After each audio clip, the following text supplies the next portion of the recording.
Okay, welcome my dear students. Now you are watching lecture number 45 of Mathematics of Plus 2 class, and today we are starting exercise 6.1, and this unit is based on applications of derivatives.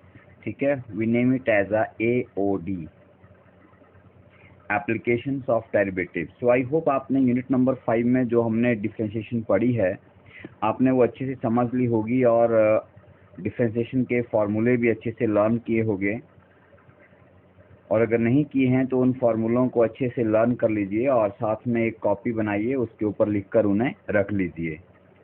So dear students, today's first topic will be about derivative as rate of change. जो हमने differentiation पढ़ा है एक quantity का दूसरे के respect, उसे हम लोग as a rate of change भी एक्सप्रेस कर सकते हैं या बोल सकते हैं. So let us see what is that. थोड़ा सा बताऊंगा मैं आपको. लेट अस सपोज दैट हमारे पास एक फंक्शन है y is equal to F X. What does this function tells? इस फंक्शन का मीनिंग होता है कि y depends on value of x. y depends on value of x. आप यहाँ पर एक फंक्शन है, आप x को वैल्यू सप्लाई करेंगे, you will put a value of x, then you will get the value of y. That means the value of y depends upon the value of x. और इसमें आप लोग y को independent variable और y को dependent variable और x को independent variable भी कहते हैं. x इंडिपेंडेंट वेरिएबल है क्योंकि x कोई भी वैल्यू ले सकता है, और y डिपेंडेंट वेरिएबल है जिसकी वैल्यू x के ऊपर डिपेंड करती है. So that means if there is a change in x, अगर हम x को चेंज करते हैं, let us suppose that we change the x, let us say we change it by an amount del x, कुछ amount से हमने change कर दिया तो उसका इफेक्ट y के ऊपर भी पड़ेगा. So let us say that y का जो चेंज है वो del y हो गया. So what does this mean? Change in x produces the change in y. So ratio of these two changes, that is change of y with respect to change x, change in y divide by change in x. ठीक है, इसे हम लोग average change in y कहेंगे. We name it as a average change in y. Average change in y with respect to x. Okay, mainly तो x change हो रहा है आपका क्योंकि x के ऊपर फिर y डिपेंड करता है.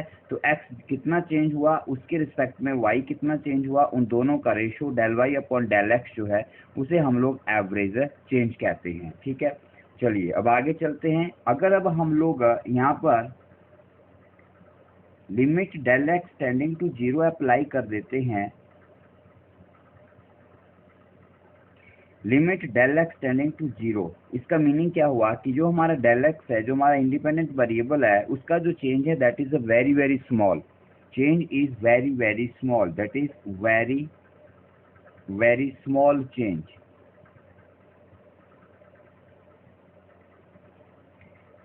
del x टेंड्स टू 0, इसका मीनिंग भी आप सबको पता होगा कि it is not equal to 0 but it is around the 0. इस 0 के आसपास है लेकिन 0 के बराबर नहीं है. ठीक है, तो अगर इस तरह से हम कर देते हैं इसे, तो del y upon del x changing to 0, इसे आप लोग dy अपॉन dx भी लिखते हैं, जिसे कि हम लोग इंस्टेंटेनियस क्वांटिटी का नाम देते हैं. क्या कहते हैं इसे? इंस्टेंटेनियस. ठीक है, हमने बहुत बार पढ़ा है, फिजिक्स में भी आपने पढ़ा होगा कि such type of change or the ratio where the denominator tends to 0, that means change when del x is very very small, that is known as the instantaneous quantity, and here you will call it as a instantaneous rate of change of y with respect to x. So my dear student, this is our today's first main formula, that is we have differentiated y with respect to x, which will give you the instantaneous rate of a change. So we shall use a differentiation now as a rate of a change, right?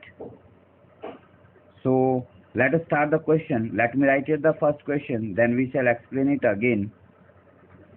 So dear student, this is exercise 6.1 and this is your first question. That is, find the rate of change of area of a circle with respect to its radius r. How fast is the area changing with respect to the radius when the radius is 3 cm, 4 cm or 6 cm? So there are the three parts. This question is also asked in the state board. So we are going to solve this question now. So dear students, let us start first solution, question number 1 of exercise 6.1. Find the rate of change of area of a circle with respect to its radius. Circle का rate of change of area निकालना है with respect to the radius. So first of all, let कुछ quantities assume करनी पड़ती हैं जो उसके parameters होंगे. Let r is equal to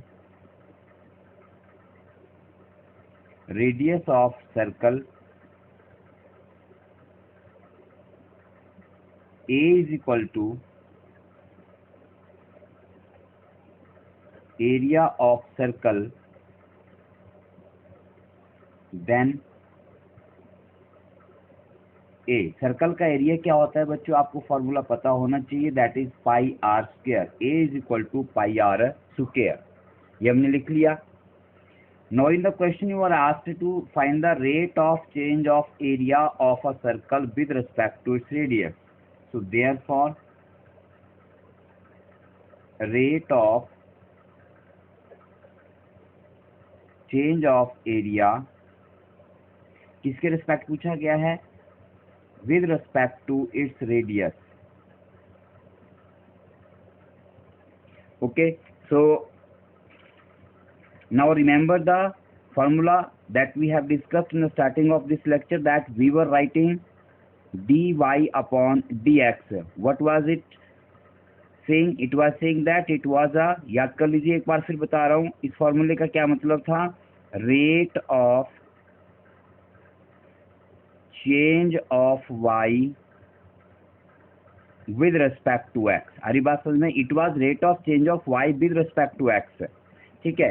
Now the y, rate of change of what quantity? Here the rate of change of area is to be calculated. यहाँ पर rate of change of area जो है वो हमें find out करना है, right? So you can write it as therefore rate of change of area, that is dA.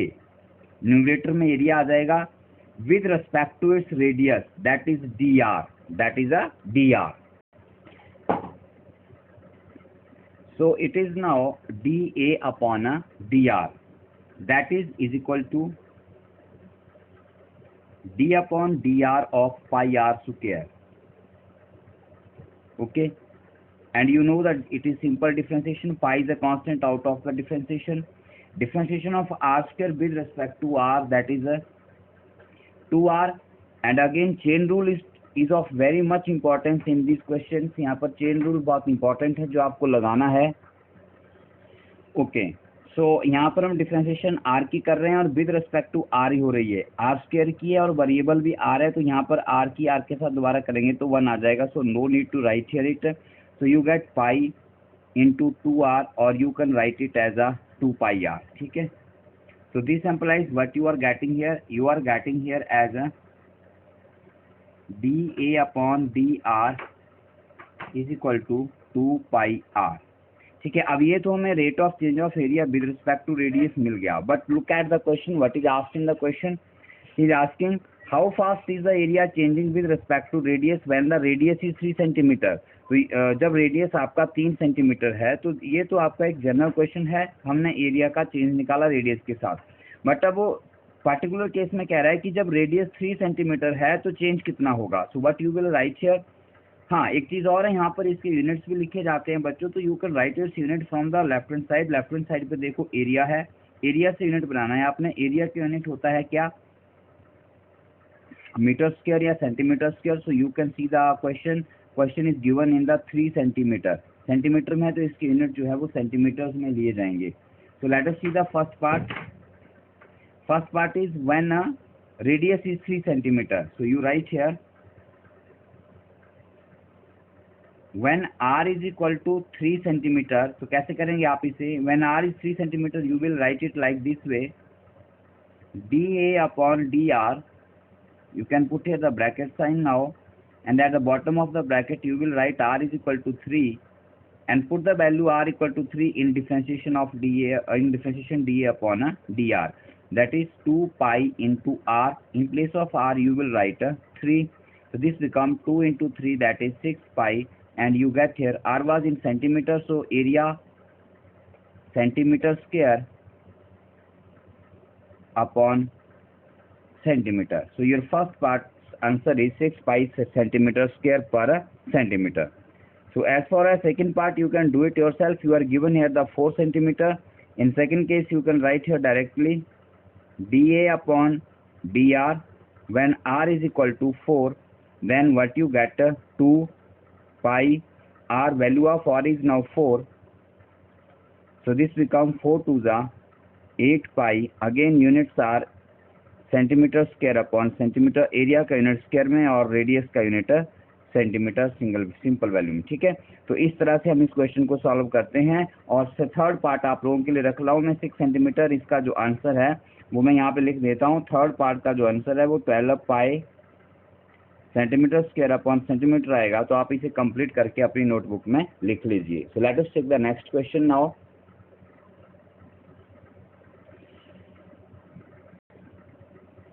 Okay, so no let us start second question. बच्चन, question को करने का सबसे आसान तरीका एक ये होता है कि सबसे पहले क्वेश्चन को बड़े ध्यान से समझिए। सबसे पहले उसमें दी गई शेप को, क्वांटिटी को, ऑब्जेक्ट को समझिए। सर्कल दिया है, स्फीयर दिया है, सिलेंडर दिया है, रेक्टेंगल दी है, ट्राइंगल दी है, उसको अंडरस्टैंड करना है क्या दिया है।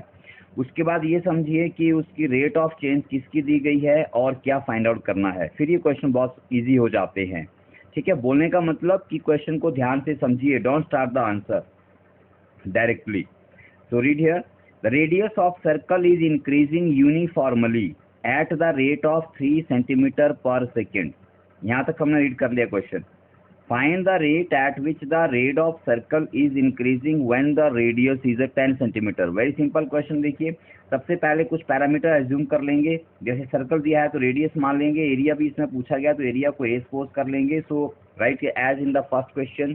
Okay, very simple. Let R is the radius of the circle, A is the area of the circle, then A is equal to pi R square. ठीक है, अब देखिए क्वेश्चन में what is given in the first line, the radius of circle is increasing uniformly at the rate of 3 centimeter per second। Rate दिया गया है radius का। ठीक है,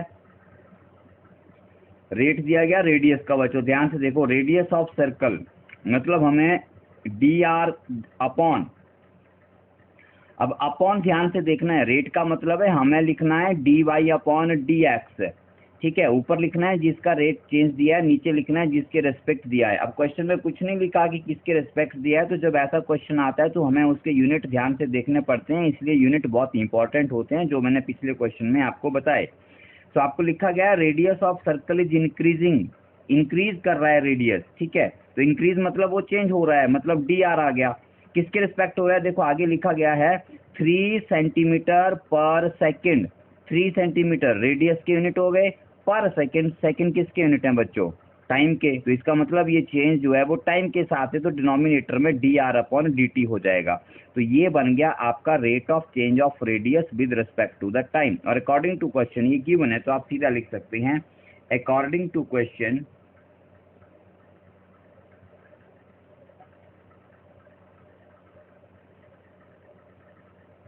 अकॉर्डिंग टू क्वेश्चन क्या गिवन है आपको गिवन है according to question dr upon dt is equal to 3 centimetre per second, ऐसे लिखा जा सकता है। ठीक है, अब आगे क्या बोलता है, आगे क्या पूछा गया, देखिए find the rate at which area of the circle is increasing when radius is 10 centimetre. अब यहाँ पर कहता है कि find the rate at which the area of circle is increasing when radius is 10 centimetre. अब देखिए इसमें एरिया का रेट निकालना है, लेकिन विद रिस्पेक्ट टू कुछ नहीं लिखा गया है, तो इसको आपने वही एज्यूम करना है जो पहले दिया गया है। It's a very important point. ठीक है, आपको यहाँ पर रेट ऑफ एरिया निकालना है, तो D A upon D are भी हो सकता है, और D A upon D T भी हो सकता है। ये वही पॉइंट है जो आप एग्जाम में गलत करते हो, जब तक कॉन्सेप्ट क्लियर नहीं होता तो आप यहाँ पर गड़बड़ कर जाते हो कि D A by D R करेंगे या D A upon D T करेंगे। ठीक है, तो अगर लिखा होता क्वेश्चन में कि विद रिस्पेक्ट टू रेडियस निकालना एरिया का चेंज, तो हम ये फॉर्मूला यूज करते। लेकिन जब नहीं लिखा गया है तो जो रेट हमको पहले दी गई है वो हमने फाइंड आउट, वही हमने यूज करनी है, that is D A upon D T लेना है यहाँ पे। ठीक है, सो देयरफॉर क्या लिखेंगे आप यहाँ पर, आप लिखेंगे यहाँ पर rate of change of area with respect to time is. और वैसे भी अगर कहीं पर रेट विद रिस्पेक्ट टू ना दी गई हो तो वो बाय डिफॉल्ट स्टैंडर्ड लिया, उसको बाय डिफॉल्ट या बाय स्टैंडर्ड उसको टाइम माना जाता है। इस बात को याद रख लीजिए। अगर कहीं पर किसी क्वेश्चन में rate with respect to another quantity नहीं दी गई है तो उसे हम विद रिस्पेक्ट टू टाइम ही सपोज करेंगे। ठीक है, so rate of change of area with respect to time क्या लिखेंगे प्यारे बच्चों, उसे लिखेंगे D A upon D T. ठीक है, इसका मतलब अब हम एरिया को डिफरेंशिएट करेंगे टाइम के साथ, D A upon D T. ठीक है, बहुत सिंपल और इजी क्वेश्चन है। देखिए हम करने पहुंच गए इसके आंसर पे। एरिया का वैल्यू रखिए, एरिया का फॉर्मूला रखिए पाई आर स्क्वायर, बहुत इजी है। पाई आ गया, डिफरेंशिएशन से बाहर कांस्टेंट है। आर स्क्वायर का डिफरेंशिएशन सबसे पहले करेंगे बच्चों तो 2r आएगा, लेकिन अब चेन रूल बहुत इंपॉर्टेंट है। डिफरेंशिएशन आर स्क्वायर की कर रहे हैं, विद रिस्पेक्ट टू टी कर रहे हैं, दोनों वेरिएबल अलग अलग हैं, तो जो दोनों वेरिएबल हैं उनकी आपस में फिर से डिफरेंशिएशन होगी, that is D R upon D T भी आपको करनी पड़ेगी। जो नहीं होती है तो D R upon D T ही रहेगी। ये बात बहुत इंपॉर्टेंट है। इस चेन रूल को सब जगह आपने पूरे तन मन धन से और लगन से और बिना भूले लगाना है। अगर ये रूल आपने नहीं लगाया तो सारा काम आपका गड़बड़ हो गया। ठीक है, तो यहाँ तक क्लियर हो गया। सो कितना मिल गया आपका, लेफ्ट हैंड साइड रहेगी बच्चों आपके पास D A upon D T, और राइट साइड पे हो गया आपके पास 2 पाई आर। लो क्वेश्चन आपका ये हो चुका है। अब कुछ नहीं, अब जो आपको बोला गया वो हमने यहाँ पे पुट करना है, और हमें प्रॉब्लम क्रिएट करेगा ये D R by D T. ठीक है, क्योंकि जब हम वैल्यू निकालेंगे तो इसको कहाँ से फाइंड आउट करेंगे, तो अरे भैया ये तो उस क्वेश्चन के शुरू में दी है ना। देखो प्यारे बच्चों, D R by D T दिया आपको, यहाँ पे गिवन है। यहाँ पे इक्वेशन नंबर 1 लिख लो इसको, क्योंकि हम यूज करने जा रहे हैं इसको। लिख लीजिए यहाँ पे 2 into pi into R into D R by D T. D R by D T कितना दिया आपको, 3 दिया हुआ, लिख भर दीजिए यहाँ पे वैल्यू 3 और लिख दीजिए इसको because using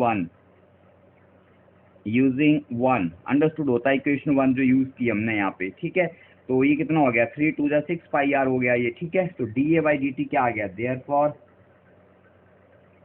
D A by D T is equal to 6 pi R. Okay, तो ये तो जनरल रेट आपने निकाल ली, लेकिन क्वेश्चन वाले ने बोला हुआ है कि when radius is 10 centimetre. Rate कब निकालना है, जब रेडियस आपका 10 सेंटीमीटर है। तो वो तो बहुत ही आसान है, हम पहले कर चुके हैं। तो अब लिख लेंगे आप लोग यहाँ पे when R is equal to 10 centimetre. R कितना हो गया आपका, 10 सेंटीमीटर हो गया। तो इसमें आप D A upon D T का value R is equal to 10 at R is equal to 10 पे कैलकुलेट करेंगे। यहाँ पे आर की वैल्यू 10 रख देंगे आप लोग, 6 पाई इंटू 10 रख दिया आप लोगों ने, और ये बहुत सिंपल कैलकुलेशन करके 10 60 पाई हो गया। यूनिट लगा दीजिए लेफ्ट साइड से निकाल के, एरिया के यूनिट हो गए सेंटीमीटर स्क्वायर अपॉन टाइम के यूनिट हो गए सेकेंड। तो इसे आप सेंटीमीटर स्क्वायर पर सेकेंड भी बोल सकते हो या सिंपल ऐसे भी लिख सकते हो। ठीक है, यूनिट में ज़्यादा कुछ नहीं सोचना आपने, लेफ्ट साइड देखनी है क्या निकाला जा रहा है, बस उस क्वांटिटी की यूनिट पुट कर दो, आंसर ठीक हो जाएगा। यूनिट लिखना बहुत जरूरी है। ठीक है, तो ये हमारा सेकंड क्वेश्चन भी यहाँ पे कंप्लीट हो गया। Let us move to the third question. Okay, so dear student, see the question number 3। The volume of cube is increasing at the rate of 9 cubic centimetre, 9 cubic centimetre per second. ये रेट दे दिया अभी volume का, cubic centimetre volume की unit होते हैं, per second time, per second second की यूनिट होते हैं। मतलब rate of change of volume with respect to time दी गई आपको। मतलब आपको यहाँ पे D V upon D T दिया, अगर हम लोग वी को वॉल्यूम मान लेते हैं तो। ठीक है, so how fast is the surface area increasing when the length of edge is 10 centimetre. आपको यहाँ पे सरफेस एरिया निकालना है उसका, तो D A upon D T लिख सकते हैं आप लोग। यहाँ पे एरिया को यही लिखते हैं हम लोग, तो सरफेस एरिया को भी यही रहने दीजिए, ज़्यादा कंफ्यूजन क्रिएट नहीं करना है। तो D A upon D T आप लोगों को फाइंड आउट करना है। ठीक है, तो क्यूब के पैरामीटर मान लीजिए, क्यूब की साइड होती है, हम उसको साइड मान लेते हैं।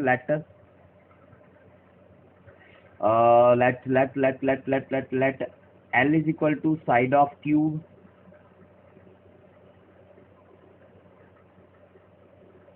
A is equal to area of cube,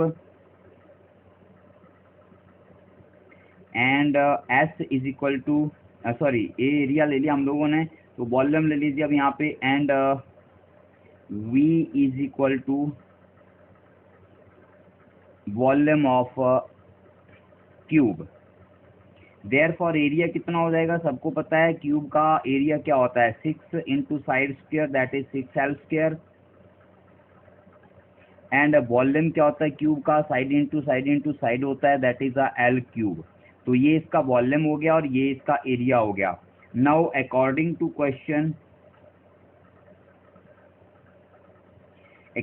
question आपको गिवन है, वॉल्यूम का चेंज गिवन है, पहले बता चुका हूँ, dV/dt आपको गिवन है, कितना गिवन है, dV/dt आपको गिवन है 9 cubic centimetre, that is 9 cubic centimetre per second. Cubic centimetre समझते हैं ना, क्यूबिक सेंटीमीटर मीन्स सीसी भी बोलते हैं इसको हम कई बार, तो सेंटीमीटर क्यूब पर सेकेंड हो गया, तो ये पर सेकेंड मैंने ऐसे लिख दिया, जैसे मर्जी लिख लो जो पसंद है। ये कैसे पता लगा मुझे dV/dt करना है कि dr करना है कि dA करना है, वो मुझे पता लगा इसके यूनिट से।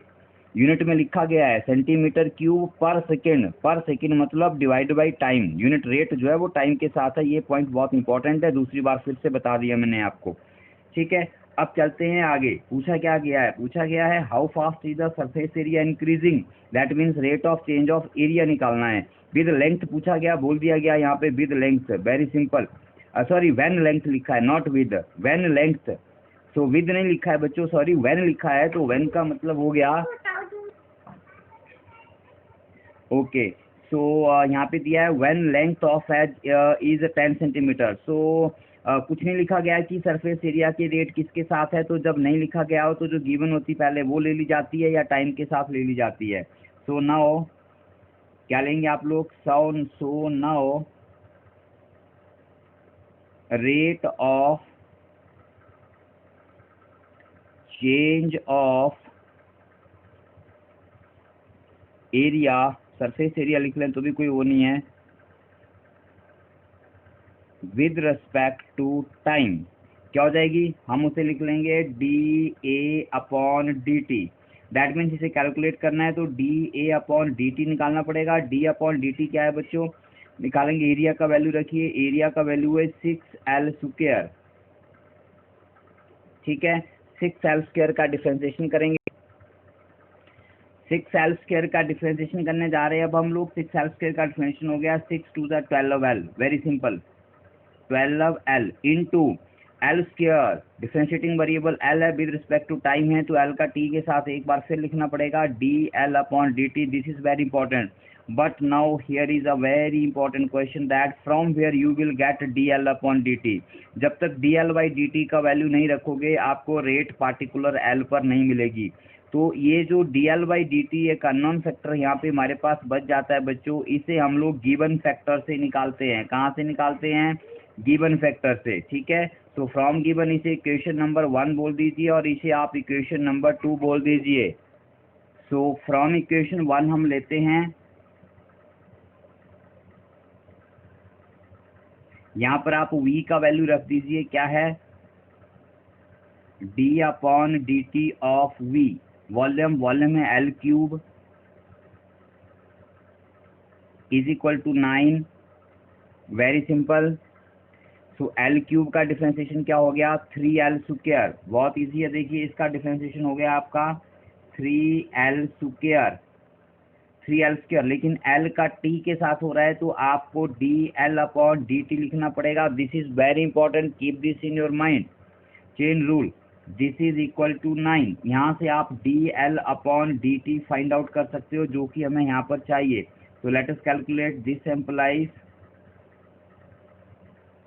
इसका मतलब dL/dt कितना हो गया, 9 एज इट इज रह गया, और 3L स्क्वायर डिनोमिनेटर में चला गया, अपॉन 3L स्क्वायर हो गया, और यहाँ 3 से 9 कैंसिल हो गया, 3 3 ज़ा 9, और ये आपके पास 3/L स्क्वायर आ गया। This is very important. So आपके पास यहाँ पे dl/dt जो है वो 3/L स्क्वायर मिल चुका है। तो अब हम इस वैल्यू को यहाँ पर पुट कर देते हैं, जो dA/dt आपको मिल जाएगा। Therefore, from equation 2, dA/dt is equal to 12L into dl/dt। dl/dt आपने यहाँ फाइंड आउट किया 3/L स्क्वायर, 3/L स्क्वायर। एक L से एक L कैंसिल हो गया, 12 3 36 रह गया, 36/L आ गया आपके पास। ठीक है, ये आ गया dA/dt। कितना आ गया? 36/L। तो ये एक जनरल रेट आ गई एरिया की with respect to time. But हमें क्वेश्चन में कहा गया है, क्या कहा गया है देखिए, लेट मी, क्वेश्चन नंबर 3 है और क्वेश्चन में कहा गया है find the when length of edge is 10 centimetre. Length of edge is 10 centimetre मतलब L को 10 पुट करना है। So very simple, therefore when L is equal to 10 centimeter, dA/dt at L is equal to 10, L का value 10 put कर दीजिए यहाँ पे, dA/dt का वैल्यू 36/L है, इसमें अपॉन 10 पुट कर दिया, ये बच्चों 3.6 हो गया। ठीक है, और रेट क्या हो गया, यूनिट क्या हो गया, सेंटीमीटर स्क्वायर पर second. So this is answer of this question. Very simple, very easy. Complicated है, थोड़ा लेंथी है, ध्यान से समझिए। फिर देखिए एक बार कि हमने क्या किया यहाँ पे। You can replay the video and watch them again and again if you are not getting the concepts. So let us take a one more simple question here, last question of the day, question number 4. A balloon which always remains spherical has a variable radius. एक balloon है जो हमेशा spherical रहता है and that has a variable radius. Variable radius means balloon है, उसमें हवा भरेंगे तो वो एक्सपेंड करेगा, रेडियस इंक्रीज करेगा उसका, और अगर उसमें से हवा आप बाहर निकालेंगे तो वो कंप्रेस हो जाएगा। ठीक है, तो रेडियस कम हो जाएगा, वेरिएबल रेडियस का है। तो find the rate at which its volume is increasing. Volume increasing पूछा गया है विद रेडियस। देखो बहुत सिंपल, देखो ध्यान से पढ़िए।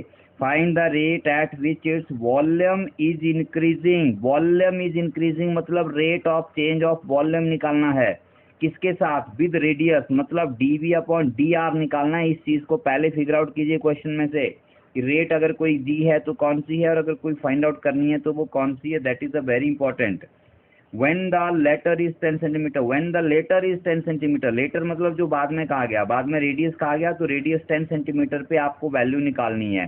तो वेरी सिंपल, सफियर है, सफियर के पैरामीटर्स ले लीजिए। सफियर का एक ही पैरामीटर होता है रेडियस r, बाकी तो कैलकुलेट होते हैं। So you just write here let r is equal to radius of sphere